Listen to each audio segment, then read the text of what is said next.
Sir नमस्कार. नमस्कार. आहे आज आमच्या चॅनलला जुळलेले आहे मोहन गंदे सर, जे परिचयचे व्यक्तित्वाचे धनी आहे आणि सर्व त्यांना ओळखतात, सर्व विद्यार्थी त्यांना ओळखतात. गंदे सर नमस्कार, आमच्या चॅनलमध्ये आपलं स्वागत. नमस्कार सर, सर्वात पहिला आणि माझा प्रश्न हा आहे की मुलांना आपण जे शिक्षण देतो, मागे असं झालं होतं की ऑनलाईन होतं. ऑनलाईन नंतर एकदम जे विद्यार्थी आहे आता ऑफलाईन वळले आहे, तर त्याच्यावर आपलं काय म्हणणं, त्यांना कसं काय सामोरं शिक्षित करू शकतो? ऑनलाईन हे जे शिक्षण आहे ना, याच्यामध्ये जो विद्यार्थी स्वतःहून शिकणारा आहे त्याच्याकरता ऑनलाईन हेच शिक्षणाचं मीडियम जास्त चांगलं असतं. आणि शाळेत येण्याच्या पाठीमागे किंवा कॉलेजमध्ये येण्याच्या पाठीमागे नुसतं शिक्षण घेणं हाच पर्पज नसतो. शिक्षणाच्या व्यतिरिक्तही पुष्कळ गोष्टी असतात. पण जो इनहरंट लर्नर आहे, जो स्वतःहूनच शिकतो, तो ऑनलाईन पण शिक्षण घेऊ शकतो. व्हेअरएज ज्याला स्वतःहून शिक्षण घ्यायची ज्याची ताकद नाही आहे, जो स्वतःहून अभ्यास करत नाही, त्यांनी शाळेत किंवा कॉलेजेसमध्ये शिक्षण घेतलेलं सगळ्यात उत्तम. तर कोरोना काळानंतर असं झालेलं आहे की विद्यार्थ्यांना जे शिक्षण पाहिजे ते मिळत नाही. त्यांचे आई वडील कामात व्यस्त असल्याने त्यांचं थोडंफार जो मन आहे, त्यांचं जो लक्ष आहे तो भटकत आहे. त्याच्यावर आपलं काय? जे सध्याचा विद्यार्थी आहे हा जास्त वेळ सोशल मीडिया म्हणा किंवा इंटरनेटवर म्हणा किंवा मोबाईलवर म्हणा पुष्कळ वेळ अडकलेला असतो. ही त्याची वेळ त्याला कळलं की काय आपल्या उपयोगाचं आहे आणि तेवढंच त्यांनी जर का वापर केला आणि त्याचा योग्य वापर केला तर तो विद्यार्थी शाळेमध्ये पण लक्ष देईल. पण याच्या व्यतिरिक्त आई वडिलांनी सजग असायला पाहिजे आणि विद्यार्थ्याचं होमवर्क म्हणा, विद्यार्थ्याची ऍक्टिव्हिटी, विद्यार्थ्याकडे लक्ष असणं, त्याला एक रोजचे 5 ते 10 मिनिटं देणं आणि संस्कार देणं हे अतिशय गरजेचं आहे. सर, विद्यार्थ्यांना त्यांच्या स्टडी सर्कल स्ट्रॉंग करण्यासाठी आपण काय काय करू शकतो? विद्यार्थ्यांनी सगळ्यात पहिले स्वतःचं ध्येय पक्क केलं पाहिजे. इतरांचं ध्येय तो स्वतः जर का घेईल तर ते होणार नाही. स्वतःच ध्येय स्वतःनीच मुलांनी फिक्स केलं पाहिजे. त्या मुलगा जर का लहान असेल तर ते आई वडिलांच्या मदतीने फिक्स झालं पाहिजे आणि त्या ध्येयाकडे तो सतत जातोय का याच्याकडे पालकांनी पण आणि मुलांनी लक्ष दिलं तर त्याच्याकरता ध्येय साध्य करणं अजिबात कठीण असणार नाही. सर, मुलांचं जे विद्यार्थ्यांचं जे डेव्हलपिंग आहे, त्या डेव्हलपिंगसाठी त्यांचं डेव्हलपमेंट होण्यासाठी त्यांचा माइंड म्हणजे शिक्षणाकडे वळण्यासाठी आपलं काय पाऊल आहे? तसे शिक्षणाचे 2 भाग आहेत, एक अकॅडमिक्स आणि दुसरं अदर दॅन अकॅडमिक्स. जे आजच्या जगात राहण्याकरता जे काही संस्कार त्याच्यावर करणं गरजेचं आहे, ते संस्कार आणि स्किल्स या दोन्हीचं महत्व अकॅडमिक्स एवढंच आहे. तर ते करण्याकरता तुम्ही या तिन्ही गोष्टी अचीव करायकरता प्रयत्न केला पाहिजे. मुलाचं शिक्षण, मुलाचा स्किल डेव्हलपमेंट आणि मुलाचे संस्कार, या तिन्ही गोष्टी जर का उत्तम असल्या तर मुलाचं शिक्षण चांगलं होतंय हे तुम्ही लक्षात घ्या. सर, मुलांना जे विद्यार्थ्यांना जे कॉलेजमध्ये आपण वेगवेगळे फॅकल्टीज आहे त्यांना एकदम म्हणजे त्याच्याकडे लक्ष लागलं पाहिजे, त्यांचं शिक्षण संपूर्ण झालं पाहिजे. याच्यावर आपल्या काही गोष्टी समोर काय आहे? आम्ही शिक्षण व्यवस्थित व्हावं याच्याकरता आम्ही एक स्ट्रॅटेजी अडॉप्ट करतो की teach till it reaches every student.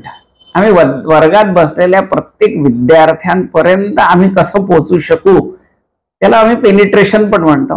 Penetration 100% करायचा प्रयत्न करतो, म्हणजे प्रत्येक विद्यार्थ्यापर्यंत ते पोचतं. पण त्याच्याकरता विद्यार्थी शाळा किंवा कॉलेजमध्ये रेग्युलर येणं आणि त्याचं कॉन्सन्ट्रेशन असणं हे खूप गरजेचं आहे, जे सध्या थोडंसं कमी प्रमाणात आहे. सर, आता जसं मुलांना कॉलेजमध्ये पण शिक्षण, त्याच्यानंतर ट्युशनची गरज असते. ट्युशनची गरज का असते? 3 भाग आहे त्याच्यात. एक तर आजचं जे कॉम्पिटिटिव्ह वर्ल्ड आहे त्याच्यामध्ये जर का तुम्हाला सगळ्यात बेस्ट स्कोअर करायचा आहे तर तुम्हाला ट्युशन क्लासेसमध्ये जाणं गरजेचं आहे, एक कारण. दुसरं कारण आहे की ट्युशन जो मुलगा शाळेमध्ये शिकतो तो ते लगेच विसरतो थोड्या दिवसात, पण ते न विसरता त्याचं डोक्यामध्ये राहणं याच्याकरता तुम्हाला ट्युशन क्लासला जावंच लागतं. आणि ट्युशन क्लास नाही लावला तर तुम्हाला घरी तरी ऍटलिस्ट त्याचा अभ्यास करावा लागतो. पण पुष्कळशी मुलं घरी अभ्यास करत नाही म्हणून ट्युशन क्लासला आपण जातो.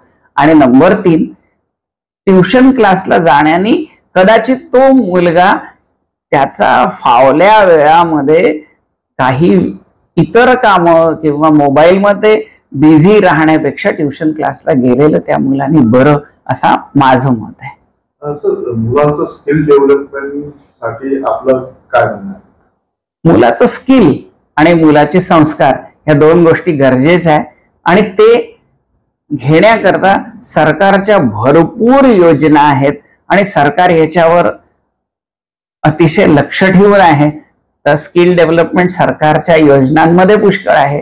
प्लस प्रत्येक एज्युकेशनल इन्स्टिट्यूशन टेक्निकल स्किल्स असो, सोशल स्किल्स असो, सब्जेक्ट स्किल्स असो, सगळेच देण्याचा प्रत्येक इन्स्टिट्यूट प्रयत्न करते आजच्या काळात. सर, मुलांना आजच्या जमान्यात जे सवय जे आहे, वेगवेगळी सवय लागली सोशल मीडिया झालं, त्यांचं दुर्लक्ष म्हणजे स्टडी पासून दूर होत आहे आणि वेगवेगळ्या याच्यात ते जात आहे. तर अशा विद्यार्थ्यांना आपण स्टडीचं आणि त्यांना अभ्यासाचं एकदम संपूर्ण ज्ञान मिळालं पाहिजे. तर यासाठी आपण आपलं काय करू? सगळ्यात पहिले तर त्या मुलाने रिकॉग्नाइज केलं पाहिजे, म्हणजे मुलाच्या हे लक्षात आलं पाहिजे की माझं दिवसात ना 1 तास 2 तास किती वेळ म्हणजे गरज नसलेला वेळ जितका जातोय या मोबाईलमध्ये. म्हणजे आपल्याला गरज मोबाईलचं युटिलिटी 1 तासाची आहे आणि आपण त्याच्यात 5 तास देतोय, म्हणजे आपले 4 तास वाया जातात. हे पहिले त्यांनी समजलं पाहिजे. त्याला जर का समजलं तर तो बरोबर त्याच्यामधनं बाहेर निघेल. तर कोणते कोणते विद्यार्थी असे असतात की ज्यांना जे फॅकल्टी पाहिजे ते फॅकल्टी मिळत नाही, दुसऱ्या फॅकल्टीमध्ये ते रुजू होऊन जातात, त्यांची ऍडमिशन तिथे होऊन जातात, त्याच्यानंतर त्यांचं लक्ष तिथे लागत नाही. त्याचं काय कारण असलं पाहिजे? त्याची जी काही स्ट्रीम चुकते, त्याला कॉमर्स घ्यायचं असतं पण आई वडिलांचा दबाव किंवा इतर लोकांचा दबाव याच्यामुळे तो सायन्स घेतो किंवा उलटही असू शकतं. या सगळ्यातना मार्ग एकच आहे की ज्या वेळेस समजलं की आपण चुकीच्या स्ट्रीम मध्ये गेलोय त्यावेळेस करेक्टिव्ह ऍक्शन लवकरात लवकर घ्यावी. अशा पिरियडमध्ये 1 वर्ष गेलं तर हरकत नाही, पण जास्त लक्ष हे लवकर करेक्शन करण्याकडे असावं. तर आपल्याला वाटतं का आजच्या जमान्यात आजचा जो युग चालू आहे तिथे पालकांना समजण्याची गरज आहे आणि त्यांच्यासोबत त्या विद्यार्थ्यांना बसवण्याची गरज आहे, असं आपल्याला वाटतं का? पालक आणि विद्यार्थी याच्यामधलं जे कम्युनिकेशन आहे याच्यामध्ये गॅप आहे, तर ते ब्रिजिंग अतिशय गरजेचं आहे. आणि हे ब्रिजिंग जर का ते लहानपणापासूनच झालं, म्हणजे मुलगा आणि वडील रोज 5 मिनिटं करंट अफेअर्स म्हणा, क्रिकेट म्हणा, की त्यांचे जे काही आवडीचे विषय आहे ह्याच्यावर जर का रोज 5 मिनिटं आई वडील आणि विद्यार्थी यांचा संवाद जर का सुरू राहिला तर ही जी दरी निर्माण होते नंतर जाऊन ती कमी होईल आणि त्याचा जरूर फायदा होईल. सर, अखेर आपलं विद्यार्थ्यांना आणि पालकांना अशा 2 भागांना आपला काय संदेश आहे? विद्यार्थी पालक दोघेही आजचे अतिशय चांगले आहेत. आज ते इन्फॉर्म्ड वर्ल्ड मध्ये राहतात. त्यांना चांगलं प्लॅटफॉर्म मिळालेला आहे. आजच्यासारखी भारताची परिस्थिती पण आज चांगली आहे, तर त्यांनी एकमेकांशी संवाद साधत त्यांनी दोघांनीही पुढे गेलं पाहिजे आणि ते पुढे जाण्याकरता दोघांनी प्रयत्न केले पाहिजे. आणि ते प्रयत्न करण्याकरता जे प्रशिक्षण गरजेचं आहे ते आई वडील मुलं तिघांनी पण घेतलं पाहिजे. सर, आपल्या कॉलेज असो, ट्युशन क्लासेस असो की अदर्स काही असो, त्यामध्ये जेव्हा पहिल्या वर्षी जेव्हा टीचरची निवड होते त्या टीचरला तुम्ही काय मेसेज द्याल स्टुडंट बद्दल? ज्या टीचरची निवड होते त्या सगळ्यात पहिले तर टीचरला हे कळलं पाहिजे की आपण इथे कंपल्शनने आलेलो नाही, आपण इथे बाय चॉईस आलेलो आहे आणि शिक्षण देण्यासारखी उत्तम सेवा आजच्या तारखेत कुठलीच नाही.